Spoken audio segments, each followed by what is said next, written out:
वाल्मीकि रामायण में आज आपको अयोध्या कांड में अयोध्या कांड के बारे में बताऊंगा। श्री सीता रामचंद्राभ्याम नमः।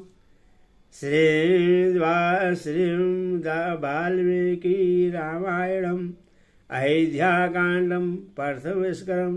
भक्तगणों, आज आपको अयोध्या कांड प्रथम सर्ग में श्री राम के सद्गुण का वर्णन, राजा दशरथ का श्री राम को युवराज बनाने का विचार तथा विभिन्न नरेश्वरता नगर एवं जनपद के लोगों को मंत्रणा के लिए अपने दरबार में बुलाना। कथा सुनिए।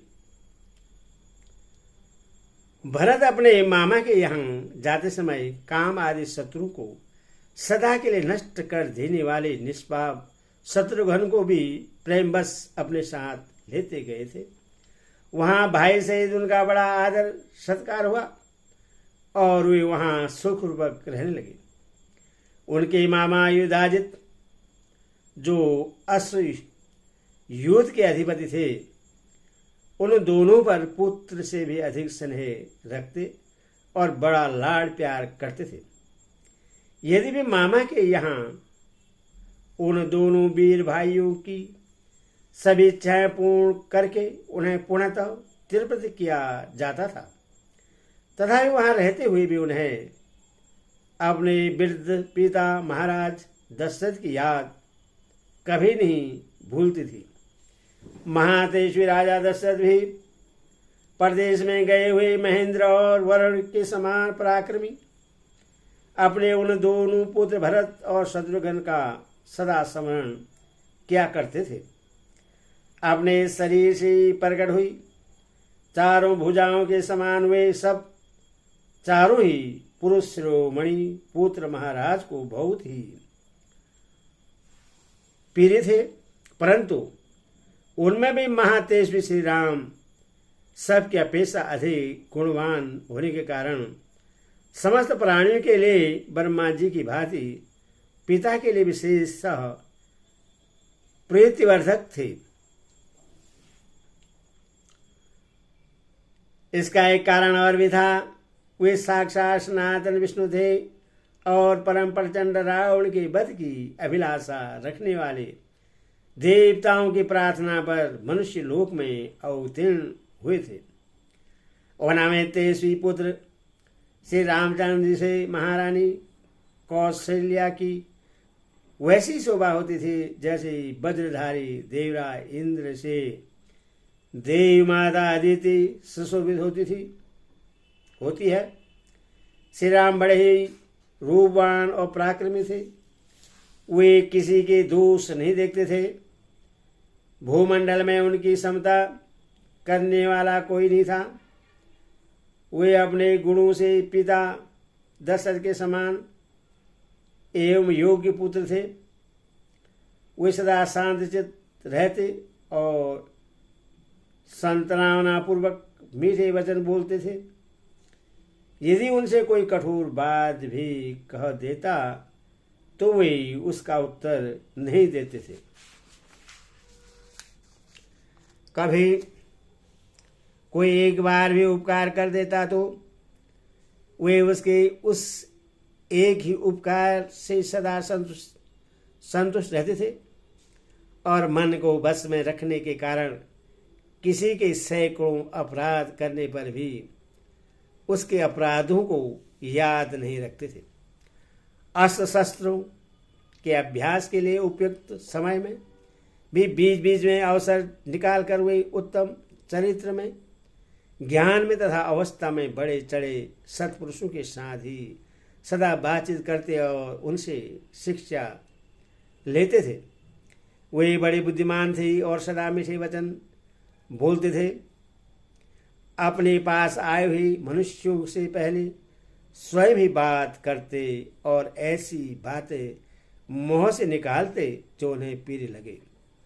बल और पराक्रम से संपन्न होने पर भी अपने महान पराक्रम के कारण उन्हें कभी गर्व नहीं होता था। झूठी बात तो उनके मुख से कभी निकलती ही नहीं थी। वे विद्वान थे और सदा वृद्ध पुरुषों का सम्मान किया करते थे। प्रजा का श्री राम के प्रति और श्री राम का प्रजा के प्रति बड़ा अनुराग था। वे परम दयालु, क्रोध को जीतने वाले और ब्राह्मणों के पुजारी थे।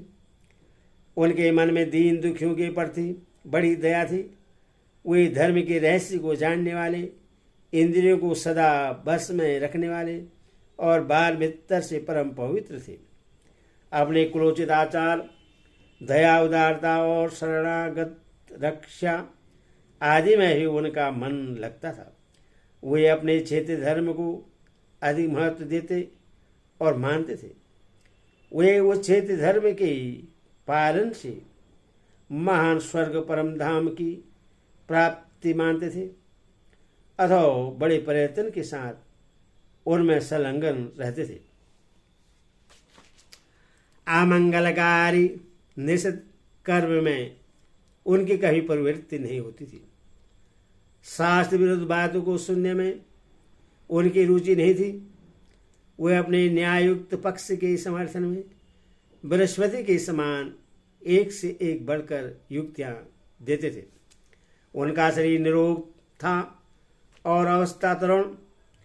वे अच्छे वक्ता, सुंदर शरीर से सुशोभित तथा देश काल के तत्व को समझने वाले थे। उन्हें देखकर ऐसा जान पड़ता था कि विधाता ने संसार में समस्त पुरुषों के सार तत्व को समझने वाले साधु पुरुष के रूप में एकमात्र श्री राम को ही प्रकट किया है। राजकुमार श्री राम श्रेष्ठ गुणों से युक्त थे। वे अपने सद्गुणों के कारण प्रजाजनों को बाहर विचरने वाले प्राण की भांति प्रिय थे। भरत के बड़े भाई श्री राम संपूर्ण विद्याओं के व्रत में निष्णात तथा 6 अंगों सहित संपूर्ण वेदों के यथार्थ ज्ञाता थे। वाण विद्या में तो वे अपने पिता से भी बढ़कर थे। वे कल्याण की जन्मभूमि, साधु, धैर्य रही, सत्यवादी और सरल थे। धर्म और अर्थ के ज्ञाता वृद्ध ब्राह्मणों के द्वारा उन्हें उत्तम शिक्षा प्राप्त हुई। उन्हें धर्म, काम और अर्थ के तत्व का सम्यक ज्ञान था। वे समन शक्ति के संपन्न और प्रतिभाशाली थे। वे लोक व्यवहार से संपादन में समर्थ और समयोचित धर्माचरण में कुशल थे। वे विनयशील, अपने आकार, अभिप्राय को छिपाने वाले, मंत्र को गुप्त रखने वाले और उत्तम सहायकों से संपन्न थे। उनका क्रोध अथवा हर्ष निष्फल नहीं होता था। वे वस्तु के त्याग तथा संग्रह के अवसर को भली भांति जानते थे। गुरुजन के प्रति उनकी दृढ़ भक्ति थी। वे स्थिर प्रज्ञ थे और असद वस्तु को कभी ग्रहण नहीं करते थे। उनके मुख से कभी दुर्वचन नहीं निकलता था। वह आलस्य रहित, परमाशून्य तथा अपने और पराये मनुष्यों के दोषों को अच्छी प्रकार जानते थे। वे शास्त्र के ज्ञाता, उपकार के प्रति कृतज्ञ तथा पुरुषों के तारतम्य को अथवा दूसरे पुरुषों के मनोभाव को जानने में कुशल थे। यथा योग्य निग्रह और अनुग्रह करने में पूर्ण चतुर थे। उन्हें सत्पुरुषों के संग्रह और पालन तथा दुष्ट पुरुषों के निग्रह के अवसरों का ठीक ठीक ज्ञान था। धन की आय के उपायों को वह अच्छी तरह जानते थे। फूलों को नष्ट न करके उनसे रस लेने वाले भरभर की भांति वे प्रजाओं को कष्ट दिए बिना ही उनसे न्यायोचित धन का उपार्जन करने में कुशल थे तथा शास्त्र वर्णित व्यय कर्म का भी उन्हें ठीक ठीक ज्ञान था। उन्हें सब प्रकार की अस्त्र समूह तथा संस्कृत, प्राकृतिक और भाषाओं से मिश्रण, नाटक आदि के ज्ञान में निपुणता प्राप्त की थी। वे अर्थ और धर्म का संग्रह पालन करते हुए तदनुकूल काम का सेवन करते थे और कभी आलस्य को पास नहीं फटकने देते थे। बिहार, क्रीड़ा या मनोरंजन के उपयोग में आने वाले संगीत, वाद्य और चित्रकारी आदि शिल्पों के भी वे विशेषज्ञ थे। अर्थों के विभाजन का भी उन्हें समय ज्ञान था। वे हाथियों और घोड़ों पर चढ़ने और उन्हें भांति भांति की चालों की शिक्षा देने में भी निपुण थे। श्री रामचंद्र जी इस लोक में धनुर्वेद के सभी विद्वानों में श्रेष्ठ थे। अतिरथी वीर भी उनका विशेष सम्मान करते थे। शत्रु सेना पर आक्रमण और प्रहार करने में वे विशेष कुशल थे। सेना संचालन की नीति में उन्हें अधिक निपुणता प्राप्त थी। संग्राम में कुपित होकर आए हुए समस्त देवता और असुर भी उनको परास्त नहीं कर सकते थे। उनमें दूरदृष्टि का सर्वदा भाव था। वे क्रोध को जीत चुके थे। दर्प और ईर्ष्या का उनमें अत्यंत भाव था। किसी भी प्राणी के मन में उनके प्रति अवहेलना का भाव नहीं था। वे काल के वश में होकर उसके पीछे पीछे चलने वाले नहीं थे। काल ही उनके पीछे चलता था। इस प्रकार उत्तम गुणों से युक्त होने के कारण राजकुमार श्री राम समस्त प्रजाओं तथा तीनों लोगों के प्राणियों के लिए आदरणीय थे। वे अपने समाज संबंधी गुणों के द्वारा पृथ्वी की समानता करते थे। बुद्धि में बृहस्पति और बल पराक्रम में शचीपति इंद्र के तुल्य थे।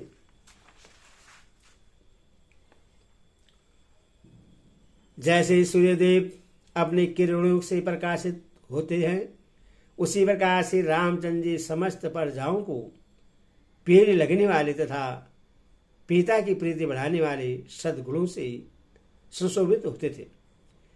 ऐसे ही सदाचार संपन्न, अजय, पराक्रमी और लोकपालों के समान तेजस्वी श्री रामचंद्र जी को पृथ्वी, भूदेवी और भूमंडल की प्रजा ने अपना स्वामी बनाने की कामना की।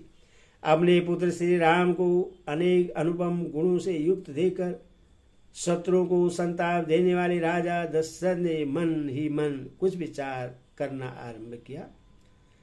उन चिरंजीवी बुढ़े महाराज दशरथ के हृदय में यह चिंता हुई कि किस प्रकार मेरे जीते जी श्री रामचंद्र जी राजा हो जाएं और उनके राज्याभिषेक से प्राप्त होने वाली यह प्रसन्नता मुझे कैसे सुलभ हो।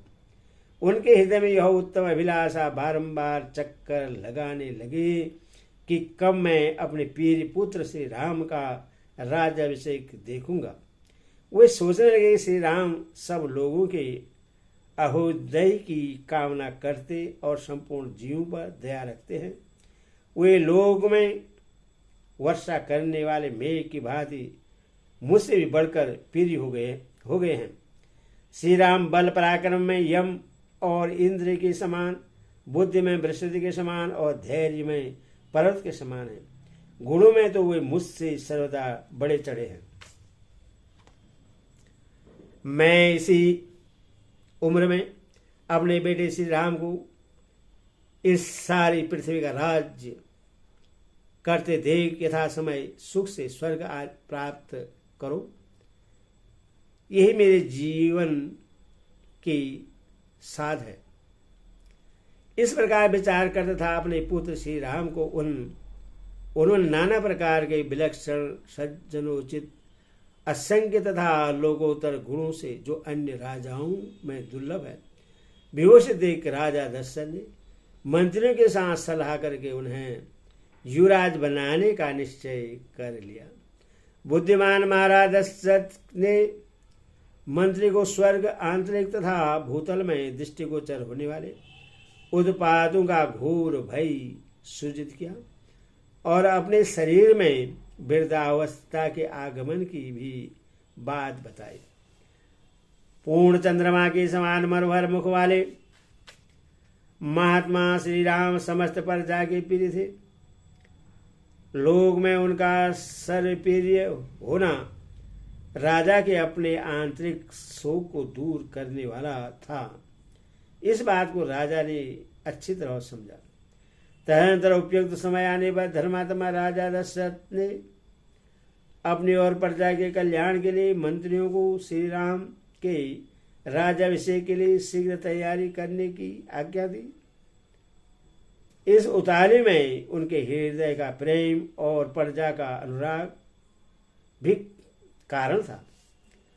उन भूपाल ने भिन्न भिन्न नगरों में निवास करने वाले प्रधान प्रधान पुरुषों तथा अन्य जनपदों के सामंत राजाओं को भी मंत्रियों द्वारा अयोध्या में बुला लिया। उन सबको ठहरने के लिए घर देकर नाना प्रकार के आभूषणों के द्वारा उनका यथा योग्य सत्कार किया।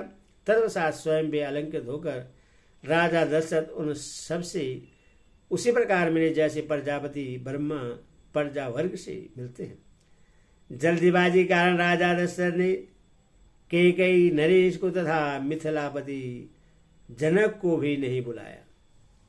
उन्होंने सोचा कि वे दोनों संबंधी इस पीर समाचार को पीछे सुन लेंगे। तदनंतर शत्रु नगरी को पीड़ित करने वाले राजा दशरथ जब दरबार में आ बैठे तब कई राज और जनक को छोड़कर से सभी लोकप्रिय नरेशों ने राजसभा में प्रवेश किया। वे सभी नरेश राजा द्वारा दिए गए नाना प्रकार के सिंहासनों पर उन्हीं की ओर मुँह करके विनीत भाव से बैठे थे। राजा से सम्मानित होकर विनीत भाव से उन्हीं के आसपास बैठे हुए सामंत नरेशों तथा नगर और जनपद के निवासी मनुष्य घिरे हुए महाराज दशरथ उस समय देवताओं के बीच में विराजमान शस्त्र नेत्रधारी भगवान इंद्र के समान शोभा पा रहे थे। इस प्रकार 12वें में आश्र रामायण आदि काव्य अयोध्या कांड में पहला सर्ग पूरा हुआ। बोले सियावर रामचंद्र